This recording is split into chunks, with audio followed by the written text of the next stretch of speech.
महापालिकेसाठी आज सकाळी 10 वाजता मतमोजणी सुरू होणार आहे। प्रशासकीय तयारी पूर्ण झाली आणि 4 फेऱ्यांमध्ये होणाऱ्या या निकालामध्ये माजी मंत्री राजेश टोपे आणि भाजपचे आमदार नारायण कुचेंची प्रतिष्ठा पडायला लागल्याचे पाहायला मिळत आहे। थेट मतमोजणी केंद्रातून आढावा घेतला आमचे प्रतिनिधी अक्षय शिंदे।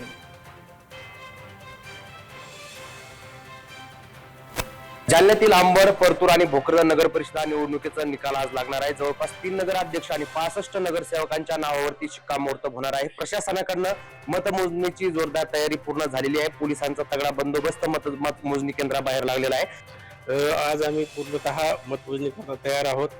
त्याकरता जी काही कर्मचारी आहेत त्या कर्मचाऱ्याला 3 वेळेस प्रशिक्षण देण्यात आलेलं आहे।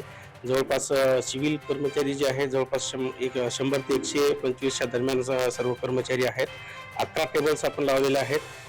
3 ठिकाणी 4 फेऱ्या होणार आहेत आणि बाकी इतर ठिकाणी जे आहेत 3 फेऱ्या होणार आहेत। असे आपल्याकडे 11 टेबल्स लावलेले आहेत। प्रत्येक प्रभाग निहाय टेबल आहे। सगळ्या मतमोजणी प्रतिनिधींना सुद्धा व्यवस्था करण्यात आलेली आहे। या ठिकाणी पुरेपूर बंदोबस्त आहे।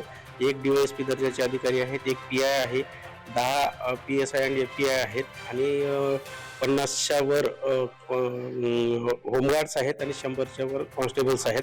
त्यामुळे आम्ही सर्वच या ठिकाणी तयारी केलेली आहे। अक्षय शिंदे, साम TV न्यूज, अंबड, जालना।